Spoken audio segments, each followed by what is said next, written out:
పెద్దలేము, పెద్ద అయ్యాం, ముసలం అయిపోయాం, పెద్ద అయ్యాం, మన పిల్లలు పెద్ద అవుతారు. ఇంతకుముందు 30 ఏళ్ళ క్రితం చూసిన కదిరి, 10 సంవత్సరాల క్రితం చూసిన కదిరి, ఈ రోజు చూస్తున్న కదిరి, రేపు బైపాస్ అయిపోయిన తర్వాత అన్ని బైపాస్లో వెహికల్స్ వెళ్ళిపోతుంటే చూస్తున్న మన కదిరి రోజు మారుతూనే ఉంటుంది. అవునా? అభివృద్ధి కూడా అంటే అభివృద్ధి అంటే గవర్నమెంట్ చేసేది కాదు, ప్రజల భాగస్వామ్యంతో చేసేది. అంటే దాంట్లో మీరు కూడా ఉన్నారు. ఎప్పుడో ఒక డెవలప్మెంట్ యాక్టివిటీ మనం తీసుకునేప్పుడు కొంతమందికి మనలాంటి డ్రైవర్లు అనుకోండి, నన్ను కూడా మీలాగా అనుకోండి, 150 మందికి 200 మందికి ఇబ్బంది కలగచ్చు. కానీ 1,25,000 మందికి సౌలభ్యం ఉన్నప్పుడు మనం దాన్ని అడ్జస్ట్ చేసుకోవాలి. అయితే నష్టపోతూ అడ్జస్ట్ చేసుకోమని మేము చెప్పాము, ఎమ్మెల్యే గారు చెప్పలేదు, సిఐ గారు చెప్పరు, గవర్నమెంట్ చెప్పదు. దానికి ఆల్టర్నేట్గా మీరుండే పక్కనే యాక్టివిటీస్ దగ్గరగా ఎంతో ప్రయాసపడి కనీసం 6 నెలల నుంచి మినిస్టర్ గారికి లెటర్ పెట్టి రాయచోట వెళ్ళి 3 సార్లు మాట్లాడి ఆర్ఎంకి, ఆర్టీసీ చైర్మన్కి అందరికీ మాట్లాడి నిన్న అక్కడ కూర్చుండగానే ఒక 3 గంటలు సుమారు 2 గంటల సేపు ఎమ్మెల్యే గారు అక్కడే కూర్చొని ఫైనల్ అయిన తర్వాత గవర్నమెంట్ నుంచి కూడా ఫైనల్ అయిన తర్వాత సార్ రిప్రజెంటేషన్ ఇచ్చి ఆ ప్రిన్సెస్ మనం తీసుకున్నాక ఆయన డిఎం గారు కూడా భయపడ్డారు. ఇప్పుడు ఈ అన్న మాట్లాడాడు, డిఎం మారిపోతే ఎట్లా కానీ ఆయన ఇంకా భయపడ్డాడు. సార్ నేను రికార్డ్ అయిపోతున్నాను, రేపు ఏమన్నా నాకు ఛార్జెస్ వస్తే ఎట్లా ఇస్తాను సార్ అని. ఆయన భయం కూడా పోగొట్టడానికి ఆర్ఎంతో, వాళ్ళ డీజీఎంతో, జీఎంతో, చైర్మన్తో మాట్లాడి అది ఫైనల్ చేశారు. దానికి మున్సిపాలిటీ డబ్బులు కట్టారు, ఊరికి కూడా కాదు. ఇప్పుడు మీరు ఇంకోటి అడిగారు, మార్కెట్ మహాలక్ష్మి టెంపుల్లో లేకపోతే మా ఇంటి ముందో లేదంటే పెట్రోల్ బంక్ దగ్గర చెప్తున్నాను, నకుటాకుల గేట్ పక్కన ఖాళీ ఆ రాళ్ళు కుమరోలపల్లి వెళ్ళేదారు అవన్నీ ప్రైవేట్ స్థలాలు. మీరు 4 కార్లు పెట్టుకోగానే అది వక్స్ భూమిది, మార్కెట్ మహాలక్ష్మి పెట్టారు. లేదు కిరణ్ కుమార్దో, నారాయణ రెడ్డి గారిదో, సుబ్బయ్యదో, ఎల్లయ్యదో, కొల్లయ్యదో, అతను ఎందుకు ఒప్పుకుంటాడు? ఒప్పుకోడు. ఒక వ్యక్తిని మేము రిక్వెస్ట్ చేయడం చాలా కష్టం. Government to government departments request చేసుకోవచ్చు. లేదు మన స్థలమే కావాలని ఇప్పుడు చాలామంది చెప్పారు. దూరం వెళ్ళే కొద్దీ సార్ చెప్పినట్లుగా ఫోన్లోనే జనరల్గా మనం బాడుగులు మనం ఏమంటారు మంచితనం వల్ల ఒకసారి వెళ్ళిన వాళ్ళు అయ్యా సుబ్బయ్య నువ్వేరా, ఏ కిరణ్ నువ్వేరా, మంచి డ్రైవర్ని పంపించు, అమ్మా నాన్న పంపిస్తున్నాను హాస్పిటల్కి, నిదానంగా వెళ్ళేవాడు కావాలి. ఇలా మీకు కూడా ప్రాబ్లమ్స్ ఉంటాయి, మీరు జాగ్రత్తగా తీసుకెళ్తారు, మీకు ఫోన్లో జరుగుతుంది.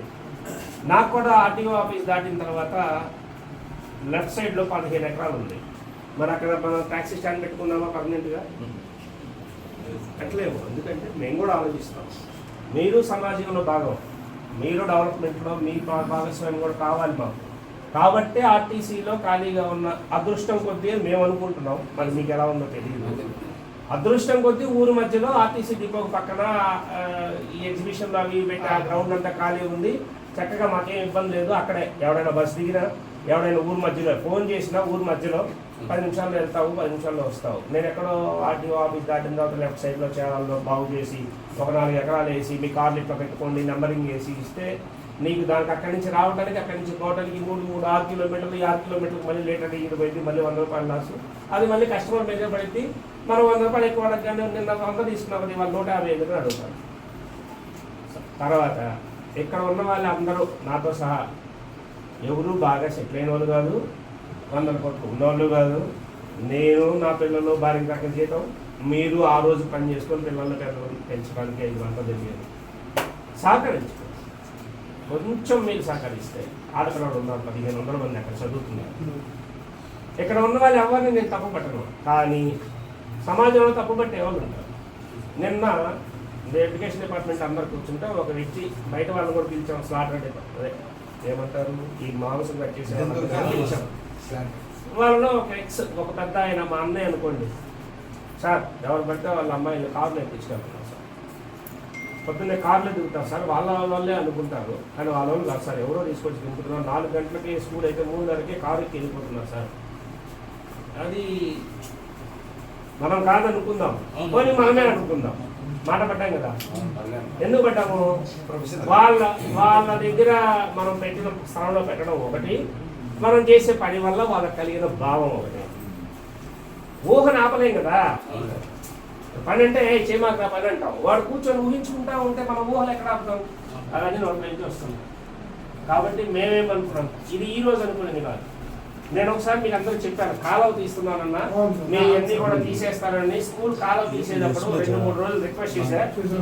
మీరు కూడా సగం గౌరవం ఇచ్చి సగం గౌరవం ఇవ్వకుండా సాయంత్రానికి పెట్టుకున్నారు. గౌరవం అంటే అది కాదు, ఆప్షన్స్ ఇచ్చినప్పుడు పెద్దది బాగుంటుంది. ఒకటే ఆప్షన్ ఇస్తే అసలు నచ్చదు ఎప్పటికీ. మనకత మహాలక్ష్మి దగ్గర పోతాం, బైపాస్ పోతాం.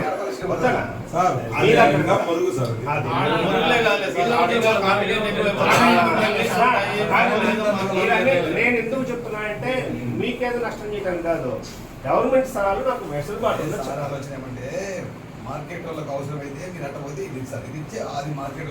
నాకు తెలిసి ఆ transport department bus stand centre లో మీ స్కూల్ పక్కనే అంటే వెనకపోతారు అంతే. దాని దగ్గరికి వెళ్ళడం ఉత్తమం, మంచిది. నేనైతే అది అనుకుంటున్నాను.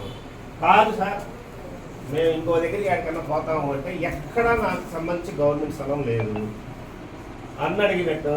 ఈ డిఎం పోతే ఇంకో డిఎం పోతే ఇంకొక ఆర్ఎం అంతా పోతే గవర్నమెంట్ టకాటకామని ఒక 50 కోట్లు వేసేసి అక్కడ బిల్డింగ్ కట్టేస్తుందని మీరు ఎంతమంది అనుకుంటున్నారు?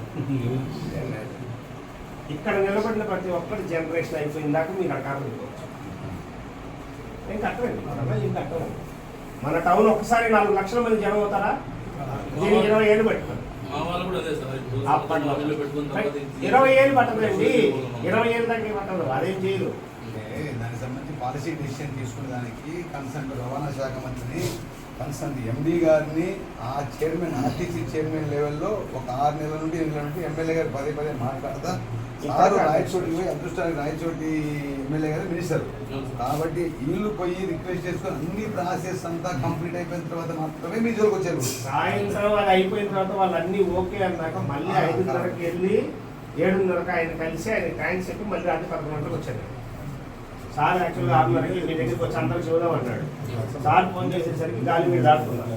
కనీసం థ్యాంక్స్ చూద్దాము, మాకేదో న్యాయం మంచి చేశాం కదా అని. అందుకని చెప్పాను తెలుసా, నేను ఎలాగొద్దు ఏమవుతుంది అది చెప్పేవాళ్ళు. వద్దు అన్నారంటే ఊరే పాప ఆయన నుంచి వచ్చి థ్యాంక్స్ చెప్పాడు అని ఆలోచిస్తాను కదా. సాయంత్రం 6 గంటల నుంచి 10 గంటల నైట్